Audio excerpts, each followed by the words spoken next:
जय श्री राम। बहुत बहुत स्वागत करता हूं आप सभी का एक बार फिर से अपने YouTube चैनल पर। मैं पंडित आशीष शर्मा। मेरा आज का ये जो वीडियो है ये बहुत ही ज़्यादा अहम होने वाला है मीन राशि के जातकों के लिए। और सबसे पहले मैं आपको बता दूं कि वीडियो को सुने तो पूरा सुने, अन्यथा उसे सुने ही ना। क्योंकि अगर आधा सुनेंगे तो आपको जानकारी आधी मिलेगी, आपका समय भी खराब होगा और मिलेगा भी कुछ नहीं। लेकिन अगर पूरा सुनेंगे तो आपको जानकारी भी पूरी मिलेगी और आप उससे लाभ भी प्राप्त करेंगे, इसमें भी कोई संदेह नहीं है। हमारा ये जो वीडियो है आज का, ये चंद्र राशि पर आधारित है। यानी हम आपकी राशि से ग्रहों की स्थितियों को देख रहे हैं कि मीन राशि के जातक जिन पर शनि की 7.5 का प्रभाव वर्ष 2023 की ही शुरुआत से हो गया, कि जैसे ही शनि कुंभ राशि के अंदर प्रवेश किए, राशि से 12वें घर के अंदर शनि आ गए, तो आप पर 7.5 का पहला चरण शुरू हो जाता है। यानी कहीं ना कहीं जैसे ही 2023 जीवन में आता है, मीन राशि सफर करना शुरू कर देती है। अब इस वीडियो में मेरी यही खास चर्चा रहेगी कि 7.5 के होते हुए भी आपको लाभ कैसे मिलेगा, क्यों मिलेगा, ऐसी कौन सी लॉजिकली बातें हैं जो इस वीडियो में मैं आपको बताऊंगा कि आप भी कहेंगे कि भाई ज्योतिष का लॉजिकली होना जरूरी है। यही नहीं कि जो चीज लिख दी उसको ऐसे ही मान लो, उसको कम से कम प्रैक्टिकल वे में देखो तो पता लगेगा हाँ वाकई में ही वो जो लिखा हुआ है ठीक है या नहीं है।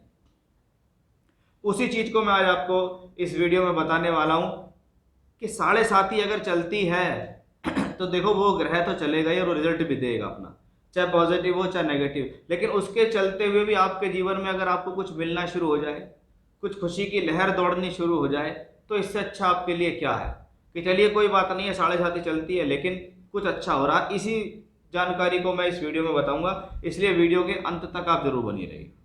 देखिए, वर्ष 2023 की शुरुआत होती है और 7.5 का पहला चरण मीन राशि के जातकों को चला। अब मीन राशि एक भावुकता से भरी राशि है, एक छटपटाहट भरी राशि है, क्योंकि मीन के स्वामी होते हैं मछली, और मछली स्थिर नहीं रहती, इधर उधर इधर उधर भागती है। इसलिए ऐसे लोगों को अगर कोई चीज बता दो आप, तो ये बहुत जल्दी से उसके प्रति वहम भी क्रिएट कर सकते हैं, बहुत जल्दी से टेंशनाइज होते हैं, बहुत ज्यादा उसके बारे में सोचने लगते हैं।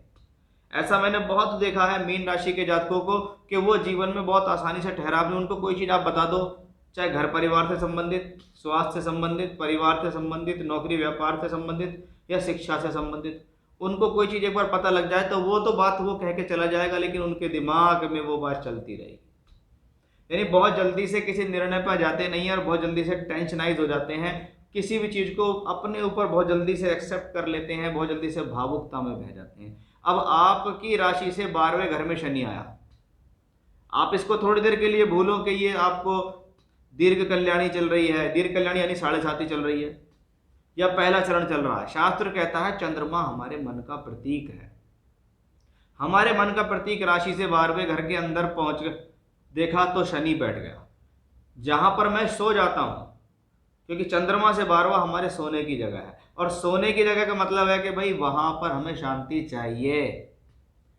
अगर वहां पर अशुभ ग्रह बैठा, चाहे वो सूर्य, मंगल, राहु, केतु हो या शनि हो, शनि को इसलिए कहा जाता है क्योंकि शनि 2.5 साल तक सबसे लंबे समय तक एक ही राशि में रहता, इसलिए लोगों को अनिद्रा की प्रॉब्लम देता है ऐसा प्लेनेट, कि भाई 12वें घर में 12वें का मालिक बैठा है, खर्च भी कराएगा, कुछ नुकसान भी कराएगा, तो कुछ बाहर से जुड़कर लाभ भी देगा। यानी दोनों चीजें इसके पास है।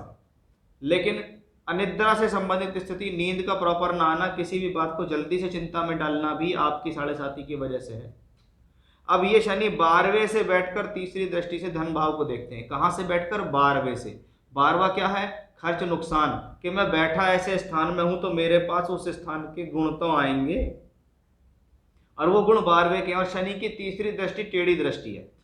आप सीधे देखते हो तो आप 7वीं दृष्टि से देखते हो, लेकिन आप अगर इधर देखते हो तो आपको दृष्टि टेढ़ी करनी पड़ेगी। और ये है शनि की वो तीसरी दृष्टि, जिस भाव पे पड़ती है उस भाव से संघर्ष उत्पन्न होता है। इसका मतलब है कि ये प्लेनेट आया है और इसने कहा है कि मैं प्रोफेशनली आपको प्रॉब्लम दूंगा, क्योंकि मैं व्यापार नौकरी का कारक हूं। मैं धन को आसानी से कमाने दूंगा नहीं, क्योंकि मेरी टेढ़ी दृष्टि पड़ती है। दूसरे भाव में। छठे घर पे पड़ रही मेरी दृष्टि बीमारी पे खर्च कराती है, रोग देगी, ऋण में डाल सकती है, शत्रुओं को पैदा कर सकती है। तो ये शनि की साढ़े साती ने वो शब्द आपको दे दिए हैं कि जिसको आप नकार नहीं सकते। इसके प्रति आप कितना भी ढूंढेरा पीट लो, लेकिन आपको कहीं ना कहीं ये सब चीज़ें झेलनी तो पड़ेंगी, क्योंकि ये शास्त्रीय नियम है कि चंद्रमा से बार बार शनि आता तो ऐसा होता। लेकिन अब साढ़े साती ही चलती रहेगी 2.5 वर्ष तक, तो क्या हम तंग ही रहेंगे? तो क्या हम परेशानी रहेंगे? हमारे जीवन में क्या कभी कुछ अच्छी बातें नहीं होंगी? ये सब कुछ निर्भर करता है आपकी राशि के लॉर्ड पर, कि आपकी राशि का लॉर्ड यानी आप स्वयं, आपका मन, मस्तिष्क, दिमाग, सोच, विचार, निर्णय, ये सब आपकी राशि में आते हैं। और आपकी राशि के लॉर्ड बृहस्पति हैं। वो सिर्फ राशि के लॉर्ड नहीं है, वो आपके कर्म भाव के स्वामी भी है। यानी आपका स्वास्थ्य, आपका मन, मस्तिष्क को संभालने वाला ग्रह बृहस्पति, आपके कर्म, कार्य क्षेत्र, नौकरी, व्यापार को संभालने वाला ग्रह बृहस्पति, धन का कारक बृहस्पति, संतान का कारक, भाग्य का, कर्म और लाभ का कारक बृहस्पति। यानी बृहस्पति आपके लिए तो ज्यादा मुख्य है, क्योंकि वो आपकी राशि का मालिक है। अब 21 अप्रैल की मध्य रात्रि को बृहस्पति का परिवर्तन होगा, उसको साढ़े साती से जोड़ के देखो आप कि शनि आपके लिए लाभ का मालिक भी है। आप देख रहे होंगे कि 12 नंबर से लाभ में 10 नंबर पड़ता है और 11 नंबर 12वें घर में पड़ता है। यानी शनि लाभ और खर्च दोनों देने वाला ग्रह है। अब वो शनि दूसरे घर में बैठेगा जहां पे बृहस्पति है, यानी लाभ के स्वामी का संबंध कहीं ना कहीं धन के कारक ग्रह बृहस्पति से बना। अब तक नहीं बन रहा था, क्योंकि बृहस्पति राशि में चल रहे थे। अब बृहस्पति कहां गए? धन। शास्त्र कहता है धन भाव में गया हुआ शुभ ग्रह धनदायक होता है।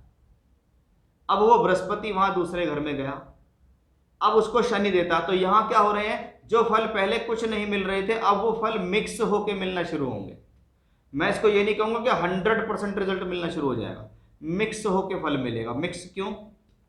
दूसरे घर में बृहस्पति राहु केतु अक्ष पे अक्टूबर तक है, जो ये कहता है कि भाई मैं राहु केतु अक्ष पे हूं, शनि से दृष्ट हूं, आर्थिक मामलों में लिए गए फैसलों में सावधानी बरतना।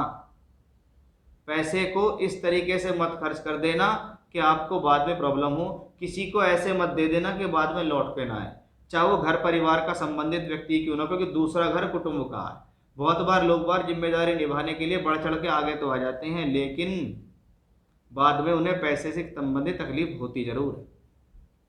तो ये जो गुरु राहु है, जिसको गुरु चांडाल योग बता बता के चैनलों पर लोगों के दिमाग में डाल दिया कि भाई गुरु चांडाल आ जाएगा, तो पता नहीं क्या एग्जैक्टली समझाने की कोशिश नहीं की है कि गुरु राहु दूसरे घर में बनता है, शनि से दृष्ट है, आर्थिक मामलों में सावधानी से निर्णय लें, क्योंकि बृहस्पति निर्णय कारक ग्रह है, राहु जल्दबाज ग्रह है।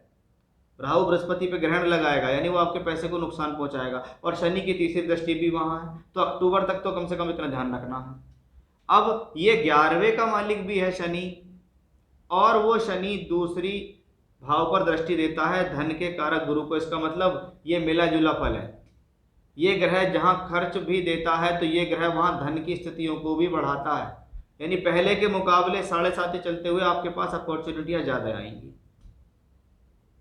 अब यही शनि और बृहस्पति की स्थिति को आप देखो कि शनि 12वें घर से बैठ के भाग्य स्थान को दृष्टि दे रहे हैं कि भाग्य बनाने के लिए हमें कुछ भागा दौड़ी करनी है। तो वहीं बृहस्पति दूसरे घर से बैठ के दशम भाव अपने ही घर को देख रहा है। इसका मतलब है कि कर्म के मालिक शनि, कर्म कारक शनि ने भाग्य को देखा, तो फल कारक बृहस्पति ने कर्म भाव को देखा। ये कर्म और भाग्य का संबंध बना, किससे बना? बृहस्पति शनि से। और बृहस्पति जब अपने ही भाव को देख रहे हैं, यानी आने वाले समय में कार्य क्षेत्र में विस्तार होगा, नौकरी में तरक्की होना, नई नौकरी प्राप्त होना, नौकरी से संबंधित स्थिति अच्छी होना, या व्यापारिक स्थिति पहले से मजबूत हो गई, एक और व्यापार शुरू कर लिया, या व्यापार पहले से अच्छा होना शुरू हो गया, क्योंकि बृहस्पति ने अपने ही घर को सुधारने की जिम्मेदारी ली है अपनी दृष्टि से। क्योंकि बृहस्पति राशि का मालिक होकर दूसरे घर में है, तो ये धनी योग है। दशम का मालिक होकर दूसरे घर में है, तो ये कर्म से बना हुआ धनी योग है। यानी कहीं ना कहीं 7.5 नाम का लेबल जो आप पे लग चुका है, जिससे आप पहले के समय से कुछ भयभीत भी हैं, लेकिन उससे इतने भयभीत होने की जरूरत नहीं है। इसमें दो चीजें बहुत समझने की हैं। जो एक तो शुरुआत में समझाया कि आपकी राशि की आदत ही ऐसी है, तो आप करोगे क्या कि आप छोटी छोटी बातों को लेकर चिंता बहुत करते हो, सोचते बहुत हो, कभी कभी भावुक भी हो जाते हो। तो वहीं ये बृहस्पति धन का कारक होकर इधर बैठा हुआ है, राहु केतु अक्ष पे शनि से दृष्ट है, तो आपको गुरु चांडाल आपने देख लिया, पढ़ लिया, तो आपको घबराना शुरू हो गया। लेकिन एग्जैक्टली से समझने की कहानी है कि आपको राहु को अपने ऊपर हावी नहीं होने देना। आप कोई भी एक्शन इमीडिएट नहीं लेंगे, आप कोई भी एक्शन जल्दबाजी में नहीं लेंगे, आप कोई भी फैसला ऐसा नहीं उठाएंगे जिससे आपको आर्थिक नुकसान होगा। तब देख लेना, अब आपके जीवन में अगर तरक्की ना हो, आपका पैसा ना बचना शुरू हो जाए, आपको लाभ ना मिलना शुरू हो जाए, अगर आप इन बातों पर ध्यान देते हैं कि ये गुरु और शनि छठे भाव पर एक साथ दृष्टि दे रहे हैं। छठा घर रोग ऋण रिपु का है। अगर कोई भी कोर्ट कचहरी झगड़ा झंझट है तो ये बृहस्पति उसको सॉल्व करेगा, बीमारी को सॉल्व करेगा। भले ही बीमारी में पैसा लगेगा लेकिन रिजल्ट तो मिले। व्यक्ति कहे जी बीमारी में पैसा भी लग गया लेकिन रिजल्ट तो मिला ही नहीं, तो मेरे तो पैसे भी खराब चले गए। कोई बात नहीं, पैसा लगेगा लेकिन रिजल्ट मिलेगा, चाहे वो कोर्ट कचहरी का हो, झगड़े झंझट का हो, परेशानी का हो। बीमारी होगी, पकड़ में आएगी, ठीक करा लोगे, लाइफ में ठीक रहोगे। किसी प्रकार का लोन्स कर्ज आदि लेने से पहले ऐसे समय में ध्यान रखना चाहिए कि बहुत ही जरूरत है, सिर पर ही आके पड़ी हुई स्थिति तो ही लेना, लेना था लेना मत, अन्यथा परेशान आप इस दौरान हो सकते। तो इन चीज़ों को समझने की अगर आपने कोशिश की जो मैंने आपको समझाई है, तो आपके लिए गुरु राहु का योग भी कुछ नहीं और 7.5 भी कुछ नहीं।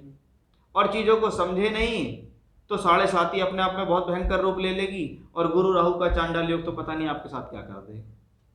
तो इसमें ठहराव की सबसे ज़्यादा ज़रूरत है। और ऐसी स्थिति में मैं लोगों को कहता हूँ कि आप जीवन में जितना ज़्यादा भगवान शिव की आराधना करते हो, गायत्री मंत्र का जाप करते हो, उतना ज़्यादा आप जीवन में इन सारी प्रॉब्लम से दूर रहोगे और प्रॉब्लम्स में रहते हुए तरक्की हासिल करोगे। ये मेन बात है। तो यहाँ मैंने आपको एक पूरी जानकारी दी है कि मीन राशि के जातकों के जीवन में 7.5 रहते हुए भी बेहतर समय कब से शुरू होने वाला, वो बृहस्पति की वजह से है। और शनि ने बृहस्पति से संबंध बनाया है, ये एक दूसरा और खास रीजन है। तो फिर से इसी प्रकार की रोचक जानकारी लेकर आपके सामने हाजिर होऊंगा। तब तक के लिए बने रहिएगा मेरे साथ। जय श्री राम।